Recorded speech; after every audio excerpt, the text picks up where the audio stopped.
gentil introdução. Obrigado a todos também que se estão a juntar a nós neste webinar. E se calhar começo um pouco por falar da nossa jornada no Vigilabs, também para explicar um pouco qual tem sido o meu caminho e que tipo de projetos e que tipos de sites nós temos, no fundo, abordado. Portanto, nós no Vigilabs começámos em cerca de 2011, já lá vão alguns bons anos. E aqui por esta timeline vemos um pouco alguns clientes de destaque, um cliente destacado por ano. É claro que depois acabamos por trabalhar por mais clientes, mas aqui alguns destaques. E realmente em 2012 fizemos o protótipo de uma startup que foi a Uniplaces, uma startup de arrendamento de quartos para jovens universitários que depois ganhou a competição Startup Weekend, conseguiu levantar investimento, conseguiu tornar-se num caso de sucesso até internacional, mas que começou realmente com um protótipo muito pequeno em WordPress, que nós tivemos o prazer de ajudar a equipa da Uniplaces a pôr no ar. Depois eh, trabalhámos dois projetos assim, que tiveram bastante visibilidade, foi realmente o Jornal Observador. Fizemos parte da equipa que lançou o Observador no mercado, projeto que foi liderado pelo Léo Xavier, que hoje em dia continua a ser o diretor técnico do Observador. Depois, mais tarde, fizemos também o eco.pt, esse já foi todo liderado por nós, o site também da revista Forbes, o site da Agenda Cultural de Lisboa, com a Câmara. Começámos a trabalhar com o Unicef também, portanto, hoje em dia, a plataforma de donativos, a loja online e muitas outras coisas e iniciativas são feitas connosco, o que obviamente também nos deixa muito contentes.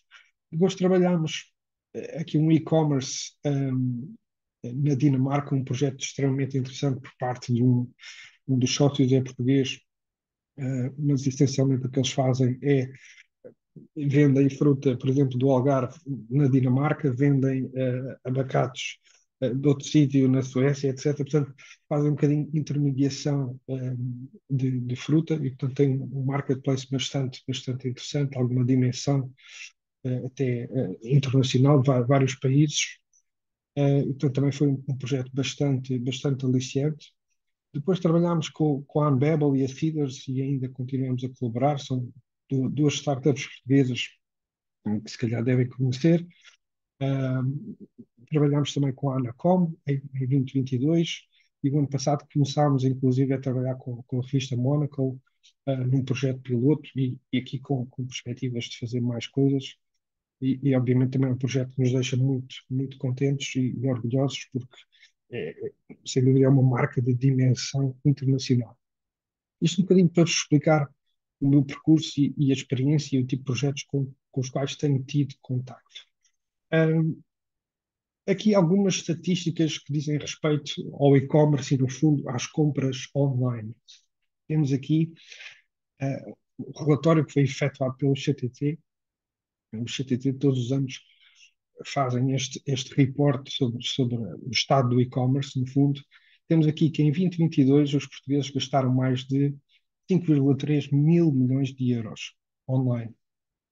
Temos aqui que o crescimento das compras foi de 4,3 face ao ano anterior e temos também que 74% dos compradores online fazem pelo menos uma compra por mês, sendo que 13,9 compram quase todas as semanas. Portanto, são aqui alguns dados, ainda não são se calhar razões suficientes para querermos reformular o nosso site empresarial, mas são alguns dados que nos dão uma indicação que as pessoas cada vez mais compram online, pesquisam online, isso já todos, no fundo, sabemos um pouco, mas é interessante ainda assim ver estes dados. Então, que razões é que nos podem levar a querer renovar o nosso website empresarial? Será que está na altura de renovar o seu site empresarial? E aqui eu acho que há algumas razões que nós temos que, no fundo, olhar. Quais são as razões que normalmente levam os empresários a querer reformular os sites? Obviamente, o número um será não tão contentes com aquilo que existe hoje em dia, ou porque sentem que está datado, ou sentem que está não está a alcançar os objetivos e, portanto, muitas vezes eh, a iniciativa de reformular parte porque se quer uma nova dinâmica, quer-se uma nova, no fundo, queremos crescer, não é? E, portanto, um ponto onde a maior parte das empresas portuguesas ainda está muito aquém é, é no marketing e na comunicação. E, portanto, apostar aqui na comunicação e no marketing para aparecermos mais, para construir mais marca, termos mais visibilidade, termos mais reconhecidos no mercado, isso obviamente é importante.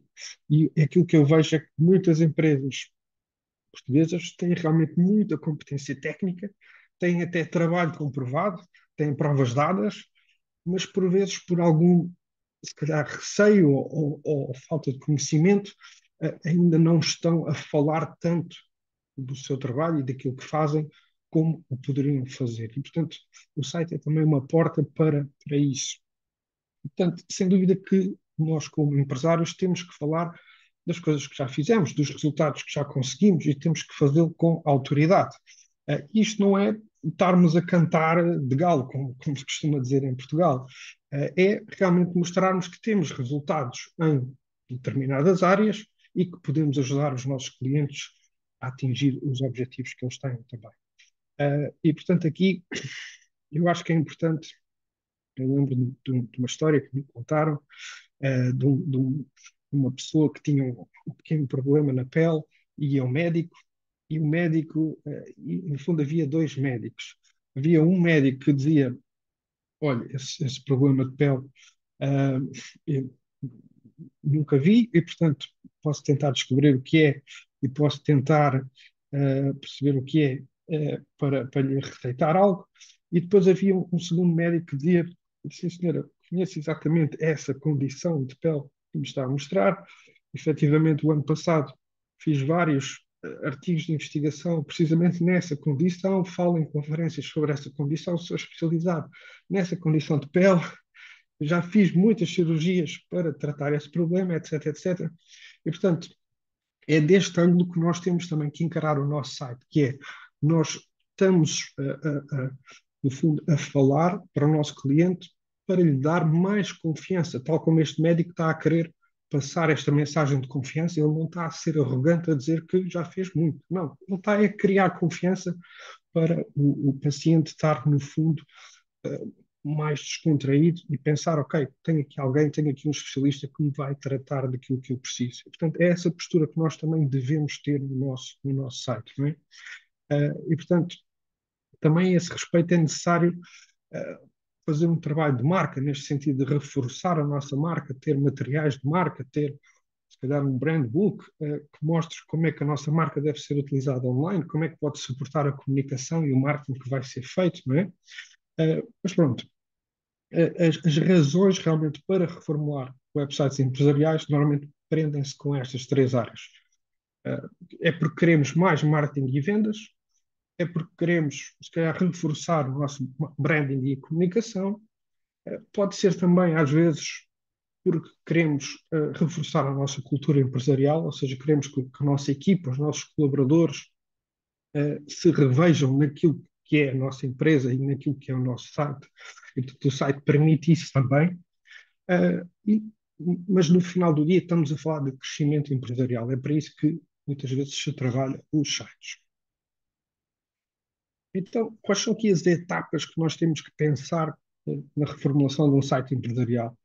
Muito simples, temos aqui quatro etapas. Temos aqui descobrir, planear, executar e depois promover. A primeira fase, descobrir, trata-se do quê? Trata-se de perceber se realmente estará na hora de renovar o nosso site, será que precisamos de fazê-lo? Portanto, como é que nós podemos avaliar isso? Depois, o segundo passo, planear e, no fundo, estruturar aquilo que vai ser feito. O terceiro passo, executar, talvez através da contratação de uma agência ou de um profissional para o fazer, ou talvez internamente. E depois, o quarto passo, começar a promover esse novo site. Portanto, aqui, começando pelo passo número um, será que está na altura de renovar o seu site empresarial? Vamos aqui pensar um bocadinho sobre isto. obviamente um site não é como, como um iogurte que expira, não é? Portanto, não é. Pronto. Contudo, mantê-lo atualizado, sem dúvida que hoje em dia é muito importante diria mesmo, fundamental. Porquê? Porque temos as pessoas, no fundo, a pesquisar online, a depararem-se com marcas, a depararem-se com situações, ou seja, a pesquisarem por determinados problemas, determinados produtos, e se nós não aparecemos, isso significa oportunidades de negócio perdidas. E ainda há pouco tempo falava com um empresário e ele dizia-me que eu acho que as pessoas ainda não estão a comprar muito online este tipo de produtos, compram mais se calhar eletrónica, mas este tipo de produtos não compram. Mas depois, quando vamos ver as pesquisas, é que percebemos, ok, as pessoas estão a pesquisar este tipo de produto, portanto, é normal que o comprem online também. E, portanto, é preciso termos esta consciência que com a evolução tecnológica, eh, e principalmente se o nosso marketing não está a ter os resultados que queremos, se não estamos contentes com o número de leads, o número de contactos que temos através do nosso site, se queremos mais negócio, etc., se calhar precisamos de olhar para o site. Uh, uma pergunta que eu faço frequentemente aos empresários é a comunicação que está a usar hoje em dia no site, é uma comunicação tradicional ou é uma comunicação já orientada para aquilo que nós chamamos os jobs to be done?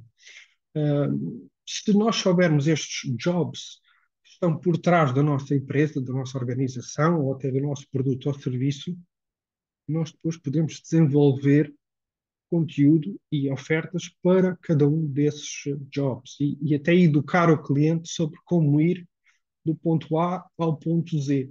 No fundo, os jobs to be done são os pontos Z da nossa organização, são os destinos da nossa organização. O que é que eu quero dizer com isto? Por exemplo, um exemplo clássico.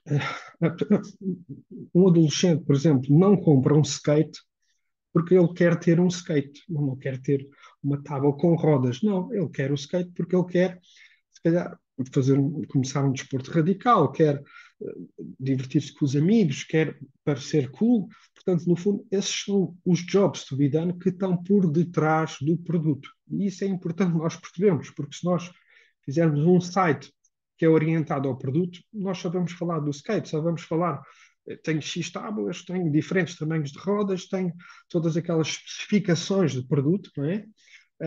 Tenho tábuas maiores, tenho tábuas menores, etc. Mas se eu, por outro lado, perceber, ok, a experiência que está por trás do meu produto é esta, é isto que o jovem está a tentar fazer, então eu se calhar consigo comunicar de outra forma, consigo mostrar um vídeo de pessoas a andar de skate e a divertirem-se, consigo se calhar mostrar outros aspectos e falar de forma diferente, que vai ser mais apelativa, que vai criar mais identificação com a pessoa. Outro exemplo será o carro. A pessoa não compra um carro para ter um carro, a pessoa compra porque precisa de, se calhar, de mobilidade, não é? Então é importante nós percebermos o que é que está por detrás para poder focar nisso, não é? Outro exemplo, a pessoa não compra um telemóvel para telefonar, ela compra porque quer relacionar-se, quer socializar, quer, se calhar quer ser mais profissional, etc. Portanto, perceber essas motivações que estão por trás do nosso produto ou serviço é extremamente importante.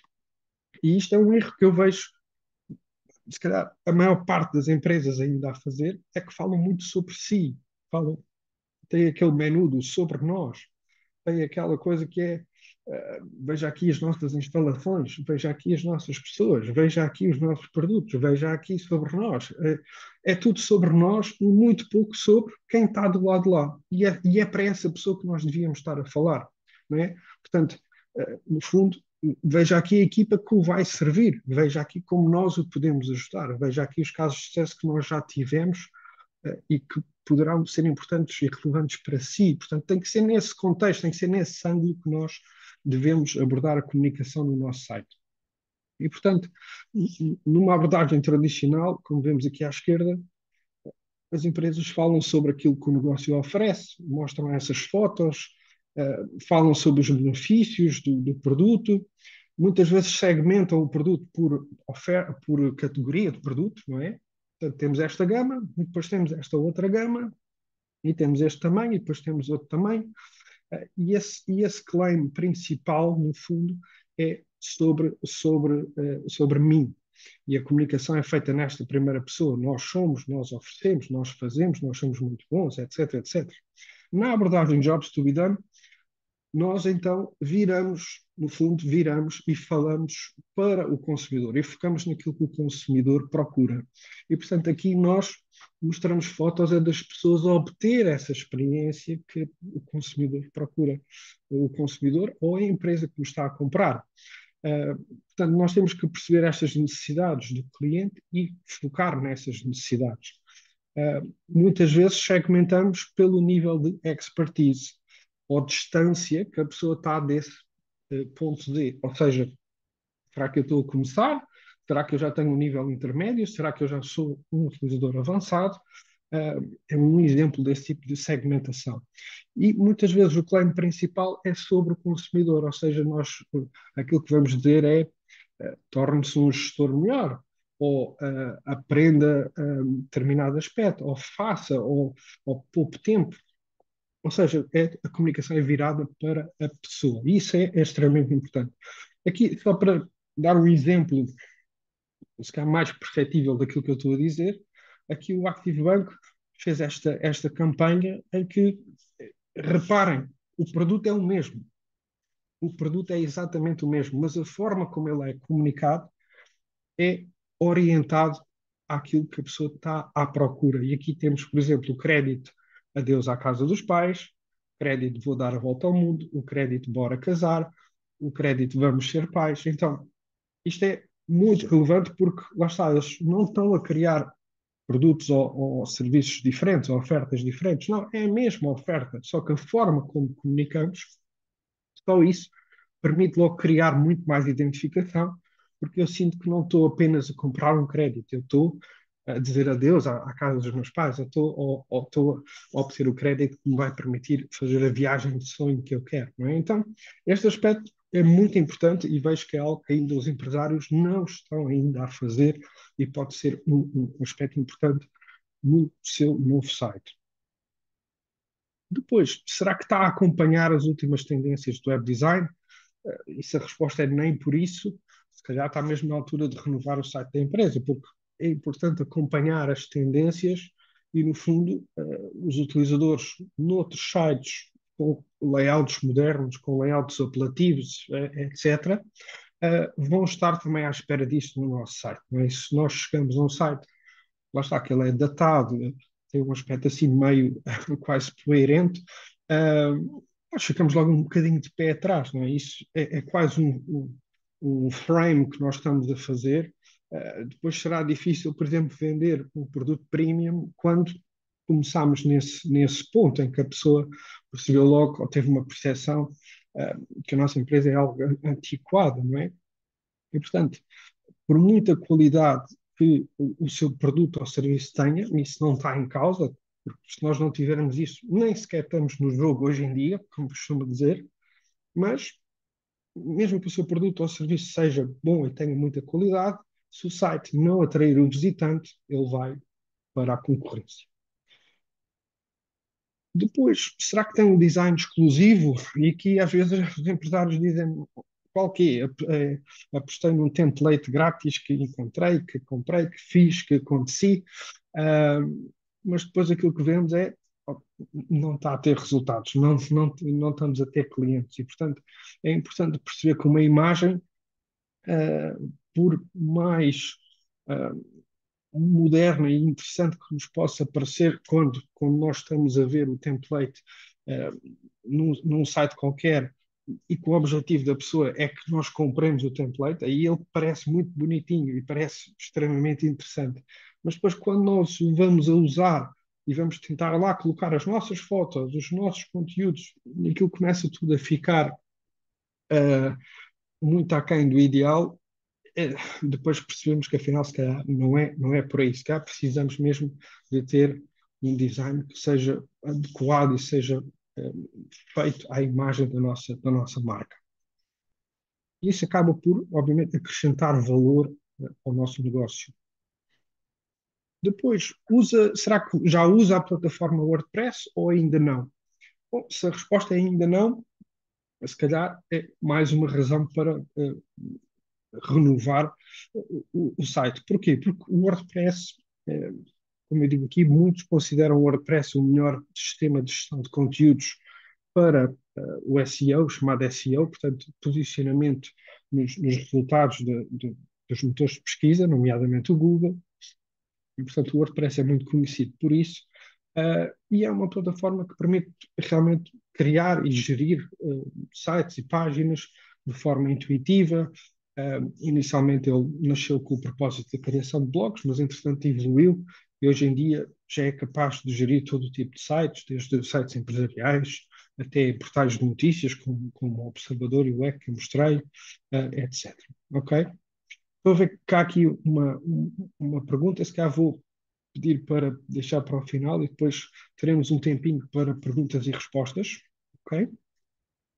Então, aqui, avançando, será que o site é responsivo? Ou seja, será que ele se adapta aos smartphones, aos tablets, etc. Se o site ainda não se adapta, então, se calhar é uma razão forte para termos que partir para uma renovação, porque hoje em dia sabemos que em Portugal o telemóvel é já a principal fonte de acesso à internet e muitas pessoas estão a aceder através do smartphone.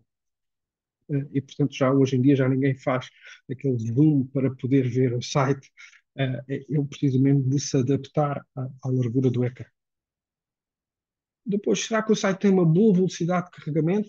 E aqui às vezes os empresários dizem, sim, ele demora 5 ou 6 segundos para abrir, e nós ficamos assim um pouco, epá, isso hoje em dia é muito.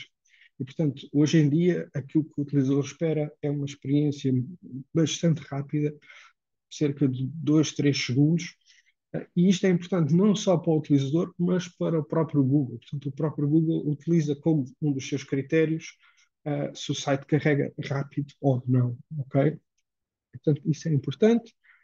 Depois, será que o site tem conteúdos relevantes? E às vezes, sim, isto até tem uma página de produtos com preços e tudo. Bom, não é isso que estamos a falar. Quando nós falamos de conteúdos relevantes, um site para atrair visitantes e convertê-los em clientes, ele tem que ter bastantes conteúdos relevantes para o público-alvo, tem que responder a dúvidas, tem que apresentar testemunhos, tem que falar de vários temas à volta do negócio, para, no fundo, levar o cliente depois a considerar a nossa empresa para uma potencial compra. E aqui há muito trabalho ainda a ser desenvolvido pelas empresas portuguesas. E, portanto, eu diria que a maior parte dos sites B2B não tem sequer tráfego significativo, o que no fundo, o que é que significa? Significa que mesmo que a nível design o site seja muito apelativo, muito interessante, mesmo que o produto e o serviço tenham muita qualidade, isso não muda os resultados do jogo, não muda os resultados do negócio. E, portanto, aquilo que vai realmente mudar os resultados do negócio é nós apostarmos nos conteúdos e com isso trazer pessoas ao site. Ok? E isto é importante de se compreender. E, portanto, aqui, nesta perspectiva dos conteúdos, às vezes as pessoas, os empresários, ficam um pouco bloqueados. Mas que conteúdos é que eu vou criar? Mas sobre o que é que eu vou falar? Eu vou falar mais sobre, sobre nós? Não. Aqui é preciso perceber que o cliente ele está numa jornada, ele está no ponto A e quer ir para um ponto Z. E nós, nesta jornada, nós não somos os heróis. A nossa empresa não é o herói. Quem é o herói é realmente o cliente. Nós temos mais que nos posicionar como guia, como mentores, se quiserem, para acompanhar o cliente nessa sua jornada. E, portanto, há aqui um livro que eu recomendo, que é este Building a Story Brand, do Donald Miller, que fala precisamente sobre esta abordagem, uma abordagem popular, no fundo, para a criação de mensagens de marca que, por um lado, se pretendem que sejam claras, mas no fundo estão a colocar o cliente como o herói da história e a marca atua como o guia que oferece uma solução para o problema do cliente, ok? Então, se nós nos posicionarmos dessa forma, nós começamos logo a ver, ok, se o meu cliente é o herói e ele está numa jornada, quais são os desafios que ele tem nessa jornada? Como é que eu posso falar sobre esses desafios e ajudá-lo a ultrapassar esses desafios? Ah, como é que eu posso criar empatia com esse herói que está a fazer essa jornada, não é? Que dicas é que eu lhe posso dar? Que informação, que educação é que eu lhe posso fornecer, etc. E, portanto, é nesse sentido que devemos escrever conteúdos e publicar conteúdos. E aqui há outro livro também que eu vos gostava de recomendar, que é este Key Person of Influence, do Daniel Priestley, em que a premissa dele é, no fundo, a cada negócio deve ter pelo menos uma pessoa, que ele chama o Key Person of Influence, portanto, a pessoa de influência do negócio, que, no fundo, vai dar a cara pelo negócio, vai falar sobre o negócio. E essa pessoa tem que, no fundo, tornar-se mais visível, vai também tornar-se mais valiosa para o mercado e deve também procurar ligações e conectar-se na sua indústria. Pronto.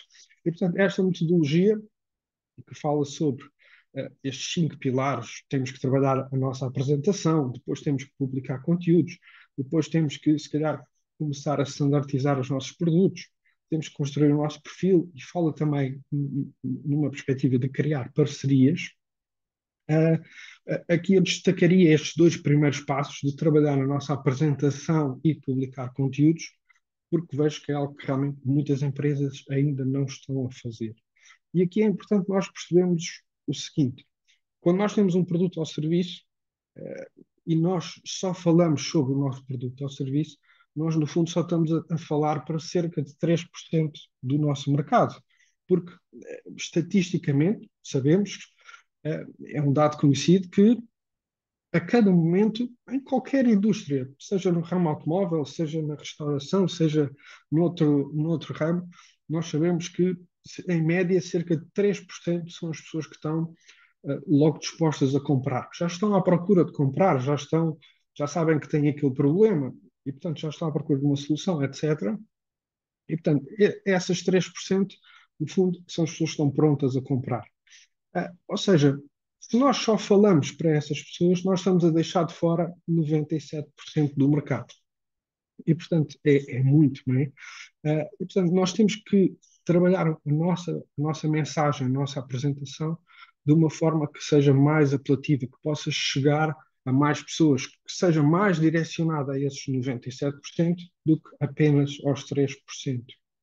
E, portanto, aqui passa também por nós olharmos internamente aquilo que nós fazemos. Sim, senhora, temos os nossos potenciais clientes, mas nós também temos que comunicar para o mercado e perceber essa parte. Depois, será que a otimização SEO que nós temos está a trazer resultados? Ou seja, quando as pessoas pesquisam por nós, nós aparecemos na primeira página ou aparecemos, como diz aqui, na sexta página dos resultados. É porque, se isso acontecer, nós estamos realmente a perder muitas oportunidades, não é? E só esse fator pode ser motivo suficiente para que nós queremos renovar o nosso site. Depois, será que temos integração com as redes sociais? Botões de partilha, outras formas, já que já estamos também a trabalhar as redes sociais. Portanto, isso é um passo importante também para nós aumentarmos a visibilidade, para alavancar as vendas, será usar este canal das redes sociais. Não será novidade para nenhum empresário aqui. Depois, quando é que fez a última alteração? Foi há mais de 3 anos, então, se foi há mais de 3 anos, isso também é uma das razões para querer renovar e para ser importante renovar, porque lá está, nós temos que ter uma presença que seja moderna, que seja apelativa, que seja atual e que permita realmente os resultados que nós queremos. Temos muitas tecnologias novas, temos muitas ferramentas à nossa disposição e, por outro lado, os hábitos de consumo também não param de mudar, ou seja, a forma como as pessoas interagem hoje em dia com as marcas e conhecem novas marcas também está sempre a mudar. Nós temos que estar em cima disso como empresários. Ok, ainda nesta fase do descobrir, se nós já temos um site online, Bom, antes de partir para a renovação, eu diria também ver o que é que nós temos que funciona. Se calhar temos alguns conteúdos que até funcionam bem, que até estão bem construídos, etc., e que podemos realmente manter. Ah, e outra coisa importante será manter a nossa estrutura de URLs, ou seja, os endereços das páginas que nós temos no nosso site atual. Será importante manter, ou quando nós tivermos um novo site, pelo menos ter um redirecionamento para que o SEO, o posicionamento eh, dessas páginas não se perca e seja, e no fundo, transite para o novo site. Ok, passando aqui para o passo 2, o passo de planear como é que nós vamos renovar o site empresarial. Uh, Aqui diria começar por fazer algumas pequenas coisas. Primeiro, criar um sitemap do site, ou seja, no fundo, um esquema que nos permita ver, ok, temos a homepage, vamos ter estas secções, vamos ter estas áreas, estas páginas, no fundo, fazê-lo orientado ao utilizador, portanto, não cair naquele erro de, ok, vamos fazer o sobre nós e vamos fazer o produto e vamos fazer os serviços, mas fazer uma comunicação orientada ao utilizador. Depois, identificar referências de outros sites que consideramos apelativos. Isto é importante, então, no fundo, fazer um pouco de benchmarking, ver aquilo que de melhor se está a fazer na nossa indústria, ver se calhar noutras indústrias ao lado também como é que estão a fazer, perceber tendências para perceber para onde é que queremos ir. Isso será importante. Depois fazer um pequeno levantamento de necessidades. Será que vamos já querer ter multi-idioma para ter alguma internacionalização? Será que o site vai estar só em português e inglês? Ou só português? Portanto, perceber esse tipo de funcionalidades que podemos querer ter no site. E diria, quarto passo, procurar a ajuda de um profissional ou de uma agência especializada na criação de sites. Essa parte é importante, porque hoje em dia nós vemos realmente aquele tipo de empresário, às vezes do it yourself, e vou fazer, e vou ali, e clico e faço.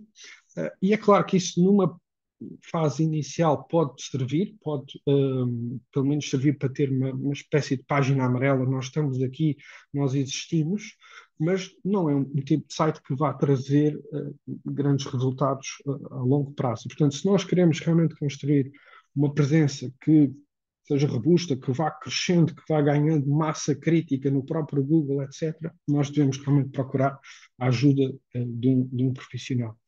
E aqui faço um bocadinho o pitch ao Vigilabs, se ainda não escolhi uma agência, considera o Vigilabs.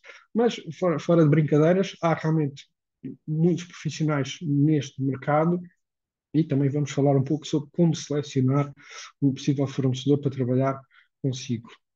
Uh, Ok, depois de planear, nós passamos para o executar, mas aqui no executar eu também vejo que há aqui alguns desafios um pouco recorrentes, que acontecem muitas vezes. Então, por vezes, os empresários dizem: olha, mas eu não sei a quem pedir propostas, lá está, não sei a quem pedir orçamentos, ou vão-me fazer depois muitas perguntas e eu não sei responder, ou vou perder muito tempo nesse processo. Se calhar, depois vão-me propor um design que eu não vou gostar muito e vou ter que, no fundo, dizer que não gosto vou meter nessa alhada. Portanto, há aqui alguns desafios que nós vemos e vamos um bocadinho falar sobre cada um, para perceber como é que podemos evitar. Este, se calhar, não sei a quem pedir propostas. Bom, estando na era digital, a oferta de freelancers e agências que podem realmente ajudar neste tipo de trabalho é muito vasta. Aquilo que eu sugiro é fazer uma pesquisa, perceber quem são os profissionais que poderão ser mais indicados, seja através de blogs ou fóruns ou mesmo aqueles que aparecem no próprio Google, procurar também recomendações através do LinkedIn, etc. Portanto, acho que aqui não é realmente um desafio, é mais uma desculpa. Depois, perde-se muito tempo a pedir propostas. Bom, aqui eu acho que é realmente importante pedir várias propostas, para nós podermos comparar e ter em cima da mesa para depois poder tomar uma decisão. Mas aqui nós temos que ver este tempo quase como um investimento, porque se eu encontrar um parceiro certo, vai ser uma alavancagem para a minha empresa, vai ser uma alavanca, não é? Vai me permitir obter resultados que eu quero ter. Então, vou ter um retorno, não é? Portanto, eu tenho que ver isto mais como um investimento e garantir que estou a fazer a escolha acertada. Porque também escolher um fornecedor que, lá está, que me vai dar problemas, que me vai dar trabalho, que se calhar vai desistir a meio, ou um freelancer que se calhar vai desaparecer, portanto eu vou ficar na mão, também me vai fazer perder tempo. E, portanto, esta parte é importante nós realmente escolhermos um parceiro certo. Depois, às vezes o que acontece é nós até pedimos várias propostas, mas obtemos valores completamente dispares. Temos desde o familiar que consegue fazer sites e vai fazer aquilo extremamente barato para nós, um preço muito baixo, mas será que vai ter a qualidade profissional que nós queremos? Temos o freelancer, que se calhar também apresenta um valor competitivo, lá está, poderá, estamos a falar de uma pessoa, se ela estiver doente ou tiver um problema ou tiver alguma situação, nós já ficamos na mão. Ah, mas, pronto, dentro das empresas especializadas e agências, mesmo aí os valores por vezes são muito dispares. Estamos a falar de um mercado que é extremamente fragmentado e, portanto, temos desde o site de 500 euros até ao site de 100 mil, 150 mil euros, que às vezes as pessoas ficam, mas como é que é possível um site ter esses valores? Pronto. Aqui é preciso perceber, ok, que trabalhos é que esta empresa já realizou, que garantias é que oferece, que condições é que tem, quais são também as minhas circunstâncias, o tipo de projeto que eu quero, etc. Fazer uma avaliação para perceber realmente que valor será indicado, que valor fará sentido e que seja um valor do mercado, nem seja muito abaixo nem muito acima.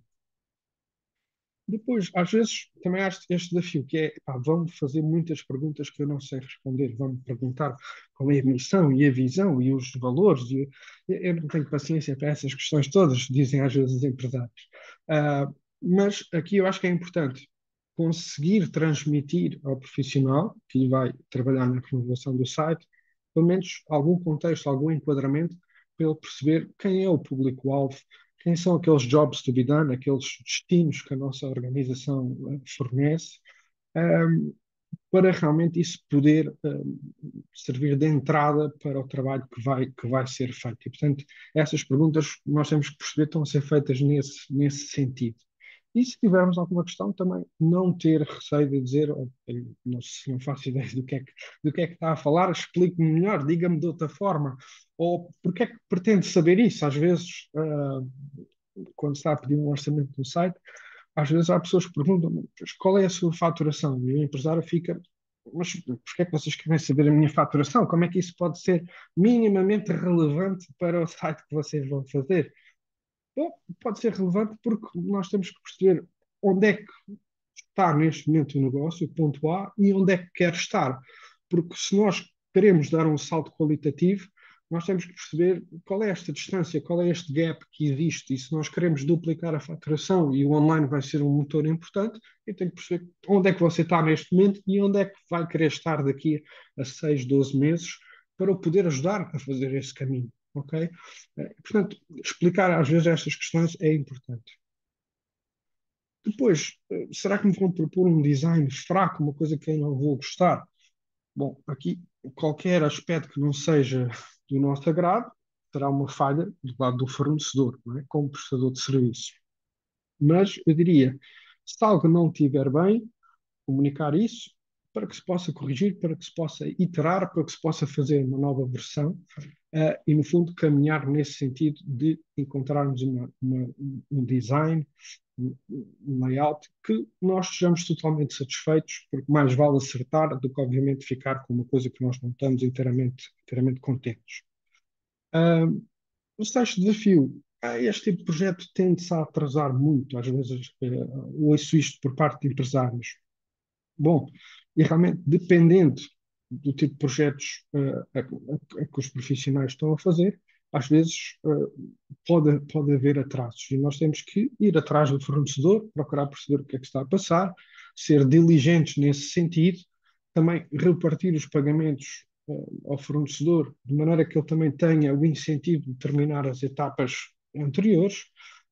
Mas, no fundo, eu acho que é importante nós percebermos que usar um fornecedor é a melhor forma de garantir que nós temos o website mais rápido. Porquê? Porque nós estamos a colocar o ónus de terminar o projeto também do lado do fornecedor. E, portanto, um papel que o fornecedor tem é, no fundo, andar atrás de nós para nós andarmos mais rápido. E muitas vezes é isso que acontece. Portanto, o fornecedor está-nos a pedir, já tem isto, já tem aquilo, já tem os conteúdos, já tem esta informação para nós podermos prosseguir. E, portanto, acaba por ser um parceiro que também nos vai espicaçar e nos vai fazer andar mais rápido, porque sabemos, muitas vezes, quando é um projeto interno e temos, vamos colocar ali um estagiário a fazer o nosso novo site, ou vamos colocar alguém que temos internamente a fazer o nosso novo site, isso rapidamente, as prioridades do dia a dia entram, e o nosso site vai ficando em segundo plano, vai ficando para trás e depois nunca mais sai, nunca mais está pronto, gera frustração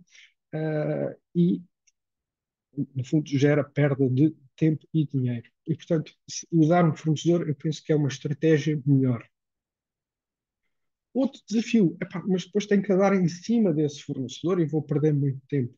Bom, nós, ao entregar o nosso projeto a um fornecedor, temos que confiar na sua responsabilidade para entregar o projeto.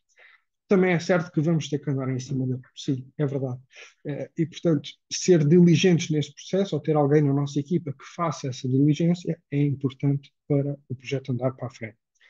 No final do dia, temos que confiar em quem escolhemos para dar vida ao projeto, mas também temos que ir atrás e fazer com que as coisas aconteçam. Isso faz parte da nossa vida de empresários. Uh, Aqui já dos últimos desafios. Ok, vou precisar de conteúdos que ainda não criei. É verdade que, se calhar, para uma remodelação, uma reformulação de site, é importante já ter alguns conteúdos pensados. Principalmente perceber quais são, lá está, aqueles jobs to be done, o que é que está por detrás do nosso produto, serviço, organização, para eu poder começar a falar e a criar conteúdos. E, portanto, se ainda não os tem, deve procurar tê-los o mais rapidamente possível, ou pelo menos começar a traçar temas, tópicos, ver o que é que funciona em termos de conteúdo, começar a fazer algumas experiências para depois poder também dar isso ao profissional e ele desenhar, no fundo, o site à volta desses conteúdos. E aqui também lembrar que poderá sempre também pedir ajuda a um copywriter ou outra ou um criador de conteúdos para o ajudar também nessa parte. Também há profissionais que fazem isso. Depois, se calhar, um grande desafio que é não tenho cash flow, não tenho caixa, dinheiro em caixa para investir num novo site. E aqui, mais uma vez, nós temos que perceber isto é um desafio ou é uma desculpa, quer dizer, que os empresários arranjam. Muitas vezes, se nós não percebemos porque é importante fazer um novo site, vamos estar a arranjar desculpas, não é? Mas aqui diria, para muitas pequenas e médias empresas, é sem dúvida um desafio. Nós temos um cash flow apertado, como é que nós vamos justificar estar a investir num novo site? E aqui eu acho que tem a ver com o retorno do investimento. Nós só faz sentido o investimento se formos ter um retorno. E, portanto, nós temos que analisar o website atual. Ok, já está feito, está online, mas ele está a trazer algum resultado? Será que sim? Será que não? Se ele não está a trazer resultado, do que é que ele nos adianta estar no ar? E às vezes eu falo no outro dia estava a falar com uma empresa, ela dizia, mas eu acabei de remodelar, remodelamos o site há pouco tempo, portanto agora não temos interesse em remodelar. E eu, ok, mas ele está a trazer o resultado esperado, ele está a trazer aquilo que vocês pretendem, ele está a potenciar o crescimento, nem por isso e tal.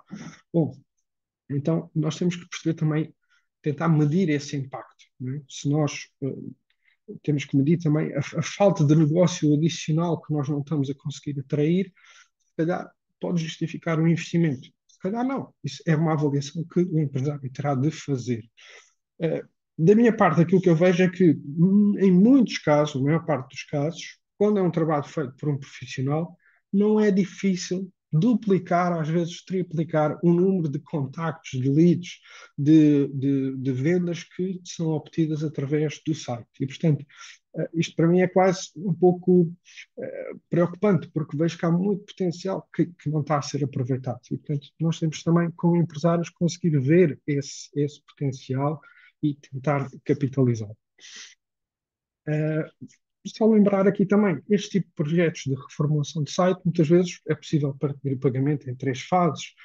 Existe uma adjudicação, depois existe pagamento associado ao design, depois uma versão de testes e depois, quando o site estiver pronto, se calhar existe outro pagamento. E, portanto, em termos de caixa, isto também nos permite diluir o pagamento e muitos profissionais estarão perfeitamente abertos a, se quiser propor um plano de pagamentos alternativo, vamos fazer isto aqui de outra forma, fazer de forma diferente. Existe muita abertura para isso, após haver a confiança estabelecida de parte a parte. Portanto, isso também é importante saber. Agora, passando aqui para o quarto passo de promover, imagino que o nosso fornecedor já fez o nosso site, já temos um novo site online, mas agora temos que partir para a promoção, para o marketing disto. O que é que nós podemos fazer? Aqui eu dividi em duas partes, uma básica e uma mais avançada. E aqui a minha postura é, nós temos que tentar fazer o básico antes de ir para o avançado, senão não faz sentido. No outro dia falava com o empresário, me perguntava, Nuno, o que é que acha de nós partirmos para fazer aqui uma coisa à volta de storytelling, etc. Bom, repare, vocês ainda não têm isto.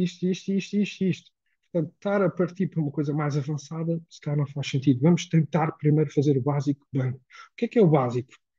Ter uma secção de perguntas frequentes, ter alguns guias que possam mostrar ao cliente como chegar ao tal ponto D, ter alguns recursos multimídia ou outros que permitam à pessoa conhecer a empresa, a oferta, os serviços, as dores associadas, tudo isso. Depois, configurar o Google Analytics, o Google Search Console, duas ferramentas que nos vão dar métricas e visibilidade sobre quantas pessoas estão a chegar ao nosso site, como é que o Google está a ver o nosso site, se o Google acha que o site está lento ou tem problemas, vão aparecer nestas ferramentas e nós vamos poder resolver. Depois, criar anúncios do Google AdWords associados às palavras-chave, às pesquisas mais relevantes. Isso vai nos permitir logo, no curto prazo, começar a ter tráfego e começar a ter pessoas. Isso é importante porque, por outro lado, o SEO, o trabalho de otimização, também é importante e tem que ser desenvolvido em paralelo, artigos e páginas com bom conteúdo e irmos otimizando, mas esse trabalho de SEO demora mais tempo, demora, por norma, vários meses até começar a ter resultados. Então, balancear aqui um pouco os anúncios e o tráfego pago com o SEO e a publicação de conteúdos e a otimização, que é mais no longo prazo. Depois, ter informação de contactos bem visíveis no site. Incrivelmente, ainda é algo que muitas empresas não têm. Adicionar um live chat a um canal do WhatsApp. Hoje em dia, cada vez mais as pessoas interagem através do WhatsApp e destas ferramentas. E depois, registar o site noutros sites. Nós não podemos esquecer que o Google, ele nasceu por parte de dois estudantes universitários, que aquilo que eles viram foi que, no meio académico, quando um investigador faz um artigo de investigação, esse artigo ele torna-se mais popular conforme o número de citações, conforme o número de vezes que ele é citado noutros artigos. E eles pensaram, como é que nós podemos aplicar esta lógica aos sites? E então, o que é muito importante nos sites é que haja outros sites a linkar para o nosso, a referenciar o nosso, aquilo que nós chamamos isso os backlinks. Então é importante registar o nosso site, lá está, em diretórios. Por exemplo, existe um site que é o SlideShare, em que nós podemos criar uma pequena apresentação, um pequeno PDF, colocar lá, linkar para o nosso site, no YouTube também, em muitos outros sites também, começar a criar estas ligações para o nosso site, começar a criar pesos. E já vamos ver aqui alguns exemplos de empresas que fizeram isso muito bem. Depois, número 8, começar realmente a olhar para aqui algumas métricas, alguns KPIs, como o número de ligações que nós já temos, esses backlinks, o número de palavras que já estão a ranquear nos motores de busca, o número de visitantes, o tempo de permanência, e aqui há uma ferramenta que eu vou mostrar também, que é o Uber Suggest, que já nos dá aqui dados bastante importantes. Até diria, grosso modo, isto é o básico. Se nós quisermos ainda dar um passo ainda meio básico, mas que é importante, é nós começarmos a pensar, ok, as pessoas podem vir ao site da nossa empresa e clicar aqui nas páginas e ver os artigos, etc. Isso é, diria, primeiro nível. O nível 2 é nós termos algumas, nós chamamos landing pages, ou seja, páginas muito focadas, em que não existe menu, não existe distrações ou opções. No fundo, a pessoa só pode clicar ou fechar a página. Portanto, começar a criar algumas landing pages onde nós disponibilizamos alguma, vou dizer, alguma oferta, algum conteúdo de valor e em troca disso a pessoa pode deixar as suas informações de contacto para depois receber uma comunicação ou receber um contacto comercial. E, portanto, isto aqui é já um bocadinho um passo. E já vemos muitas empresas a fazer isso. O que é que pode ser um produto oferta? É algo que tem que ser pensado pelo empresário, mas no fundo é uma porta de entrada para o nosso negócio. Às vezes pode ser uma ferramenta de autodiagnóstico. A pessoa faz um diagnóstico, responde algumas perguntas e percebe, ok, eu preciso de coaching ou eu preciso de um serviço de instalação de algo, não é? Portanto, pode ser uma ferramenta de autodiagnóstico, pode ser um relatório, um report, pode ser um conteúdo educacional. Hoje em dia, o marketing educacional está muito em voga e, portanto, são diferentes estratégias. O que é que, depois, partindo um pouco mais para o avançado, para aqueles que quiserem começar a dar o passo seguinte, é começar a olhar para este funil, que nós chamamos de funil do marketing digital. Tem aqui várias fases. Tem a fase de awareness, em que a pessoa ainda não conhece a nossa marca e, portanto, aquilo que se pretende é que simplesmente a pessoa tome um primeiro contacto com a nossa marca. Se calhar aí vamos fazer pequenos vídeos no TikTok ou no YouTube Shorts ou noutras ferramentas. Depois a fase da consideração, ou seja, a pessoa já está a pensar, já nos está a considerar, mas se calhar está a comparar com outros, com outras opções, e portanto aí também é importante ter conteúdos que expliquem a nossa diferenciação em relação aos outros, como é que a pessoa nos deve avaliar, qual é o critério de seleção, etc. Portanto, existem aqui várias fases e, no fundo, o avançado é nós sermos fortes nestas várias secções do funil, sermos fortes no topo, sermos fortes no meio e sermos fortes em baixo. E, portanto, isso implica criar anúncios e conteúdo e ofertas para cada uma destas secções, porque a intenção das pessoas em cada fase do funil é diferente. Ok? Aquilo que eu diria, o sucesso deixa pegadas, ou seja, veja também aquilo que está a funcionar, que a concorrência está a fazer e modele o que eles estão a fazer. E, portanto, alguém que está a ser sucedido, ele vai deixar algumas pegadas, vai deixar algumas migalhas pelo caminho, que nós podemos ir lá apanhar, no fundo, modelar o que ele está a fazer para ter os mesmos tipos de resultados. Não há segredos nesta parte do marketing digital, só há coisas que nós ainda não sabemos. Depois, eu diria, aquilo que nós queremos, em última análise, eu vou dizer que é conquistar o nosso território online. É quase uma conquista daqui de um território online. O que é que isso significa? Significa, no fundo, ter aqui uma dimensão online, o que significa aparecer para as pesquisas, significa que as pessoas nos estão a conhecer, estão a tomar contacto com a nossa marca. E agora queria mostrar aqui alguns exemplos. Por exemplo, este site é um site de loja de flores. Portanto, a pessoa quer comprar um ramo de flores para oferecer à mãe, à namorada, etc. Tem aqui esta opção. E através desta ferramenta do Uber Suggest, nós conseguimos logo ver algumas informações importantes. Desde logo, este site ele está a ranquear para 165 palavras-chave. Portanto, o Google detecta 165 palavras-chave. Portanto, essa informação está aqui do lado esquerdo. E do lado direito, temos aqui os backlinks, portanto, o tal número de ligações de outros sites que este site tem. E, portanto, aqui vemos que é um site que ainda está a iniciar, tem poucas palavras-chave, tem poucos backlinks. Em termos de tráfego, temos aqui alguns dados que nos mostram 62 visitantes por mês, bastante pouco. Vamos ver aqui um site na mesma indústria, mas com resultados melhores. Por exemplo, flores.pt.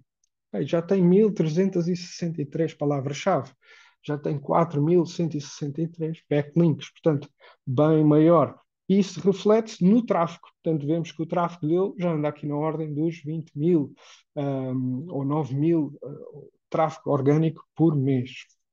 Mas ainda podemos fazer melhor. Vamos ver aqui outro caso. Flores no Cais. Outra vez a mesma indústria, continua a ser a mesma indústria, o mesmo serviço, produto, mas este já tem quase 4.000 palavras-chave a ranquear no Google, 2.217 backlinks. Portanto, isso, mais uma vez, reflete-se no tráfego, quase 34 mil visitantes por mês, só a virem do Google, sem anúncios, sem nada. Portanto, imagina o tipo de vendas que se consegue fazer com esta audiência. Mas ainda podemos ir mais um passo. Vemos aqui a Interflora já está a ranquear para 17 mil palavras-chave, tem 2.200 backlinks, tem também aqui 120 mil pessoas a chegar ao seu site de forma orgânica. O resultado extraordinário. Eu diria que é isto que é conquistar o nosso território online, é isto. Eles claramente dominam esta área, apesar de haver muita concorrência, e hoje em dia têm que defender este território, porque está constantemente a ser atacado pelos novos players que estão a surgir. Então, já mesmo aqui a terminar, gostava só de recomendar mais um livro, que é este Traction, que, no fundo, nos mostra que às vezes os empresários estão a pensar como é que eu posso crescer o meu negócio? Será que faço isto? Será que faço aquilo? Este livro mostra claramente que só existem 19 canais de aquisição que nós podemos usar para crescer os nossos negócios. Só existem 19. Eu gostava que existissem 30, 50, mas não existem. Só se conhece 19 canais de aquisição. E, portanto, com empresários, nós temos que conhecer estes canais de aquisição. Pode ser marketing viral, pode ser publicidade não convencional, pode ser eventos, pode ser, lá está, anúncios, mas só existem 19 formas. E, portanto, eu acho que é importante o empresário conhecer isto, porque é isto que traz pessoas ao site e depois traz resultados. Então, já aqui em termos de fecho, também para deixar aqui espaço para perguntas, como é que nós sabemos que chegamos ao sucesso, que a nossa reformulação não falhou? É precisamente olhar para aquelas métricas e ver, ok, nós estamos a conquistar o nosso território, nós estamos a subir as nossas métricas e, acima de tudo, nós estamos a ter leads, estamos a ter contactos, estamos a ter vendas. Ah, lá está, por semana estamos a ter muito mais do que tínhamos e, portanto, estamos a progredir. E nós, como seres humanos, quando vemos progresso, isso anima-nos. E só para terminar, aqui uma pequena história. Portanto, durante uma formação que eu fiz em Londres, há uns anos, em 2017, conheci um empresário que já estava com o negócio há cerca de 8 anos. E perguntei como é que vai o negócio. E ele disse: "Epá, olha, este ano estamos a ir muito bem, porque no ano passado nós estávamos a ter 1 a 2 novos clientes, mais ou menos por mês, e tínhamos uma equipa de vendas de 3 pessoas. Agora estamos a ter 1 a 2 clientes por semana e eliminamos a equipa de vendas. É só o nosso marketing digital e o nosso site que está a fazer o trabalho. E a verdade é que, quando comparado com o custo de funcionários, um site é extremamente barato. O investimento no site pode permitir uma equipa de 5, se calhar, fazer o trabalho de 8. Pode permitir, lá está, se calhar, ter menos custos desse ponto de vista. E não nos podemos esquecer que investir num site, no fundo, que vai impressionar os clientes, que vai impressionar o mercado, que vai impactar o mercado, é, lá está, relativamente barato quando comparado a ter equipas de vendas comerciais na rua, etc. E o site, ao contrário daquilo que às vezes se diz, o site é um vendedor que está 24 horas a vender. Não é bem assim. Nos sites B2B, o nosso site é importante para acompanhar o comercial. Portanto, que quando existe uma reunião comercial, a pessoa possa ver o site, possa ter esse trabalho. Lá está, também dependendo da indústria que é. Mas realmente deixar aqui esta ideia que investir no site ainda é relativamente barato quando comparado a equipas de vendas e recursos humanos, ok? Então, muito obrigado e vou abrir aqui o espaço para alguma questão que haja.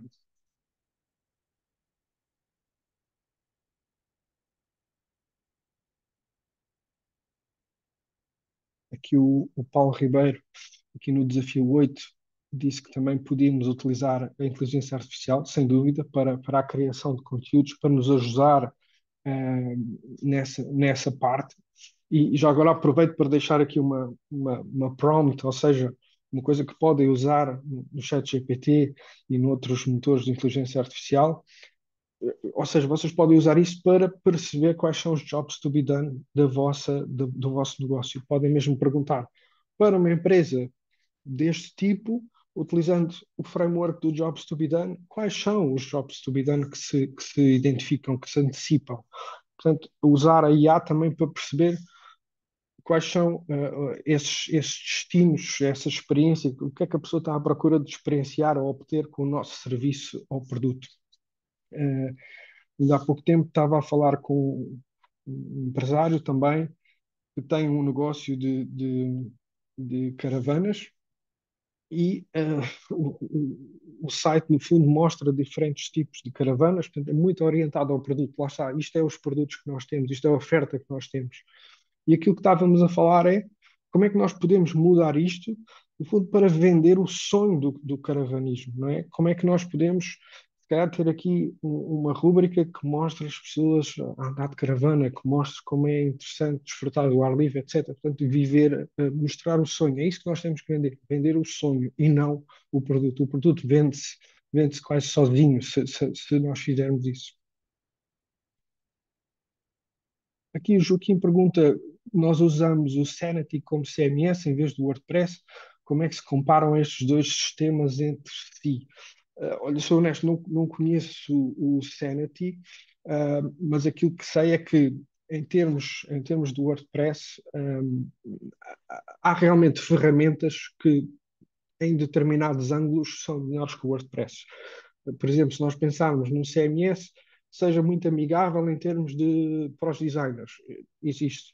Que seja muito seguro, também existe. Que seja muito não sei o quê, existe. Mas nenhum deles tem uma coisa que o WordPress tem, que é a comunidade, a massa de pessoas que está a usar o WordPress. E isso, parecendo que não é importante, porque quando nós temos um problema, quando nós temos uma situação, normalmente já houve alguém que também já teve e que também já ultrapassou, e nós, com uma pesquisa, lá está, descobrimos forma de ultrapassar. Já alguém já fez um plugin que faz, alguém já criou um tema, etc. Portanto, é muito fácil com o WordPress, a própria pessoa e a própria empresa ir evoluindo, ir ultrapassando as situações, ir progredindo, de certa forma. A Rita pergunta: bom dia, qual a opinião sobre o Wix? Bom, eu diria que o Wix é fácil de começar e, portanto, dá-nos essa sensação de progresso. Nós vamos lá e conseguimos avançar, porque realmente é intuitivo. Mas para um site empresarial, eu penso que não seja uma ferramenta eh, ideal, porque não nos vai dar esse posicionamento, principalmente a nível de SEO, embora eles estejam, obviamente, estão sempre a melhorar essas funcionalidades de SEO e a tentar dinamizar mais.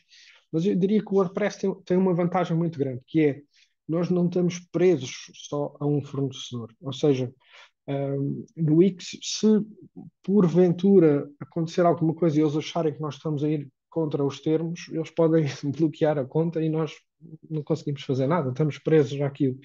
Enquanto no WordPress, lá está, se a agência ou o profissional não conseguir dar resposta, há outras pessoas no mercado que fazem o WordPress e, portanto, nós estamos, de certa forma, mais autónomos e temos as coisas do nosso lado, os dados são nossos, o site é nosso, portanto, e muitas vezes nessas plataformas nós criamos uma conta e nesse processo estamos lá nos termos e condições, nas letras pequenas, eles estão a dizer tudo o que você puser aqui é da nossa posse e nós podemos usar para o que quisermos. Não é uma grande preocupação, mas algo que eu deixo para reflexão. A Carolina pergunta sobre o Webflow. Conheço também o Webflow. Eu diria, o Webflow é essa ferramenta que, do ângulo de ser mais amigável para o design, é mais forte que o WordPress. Mas depois, noutros componentes, não é tão forte, principalmente na parte do SEO.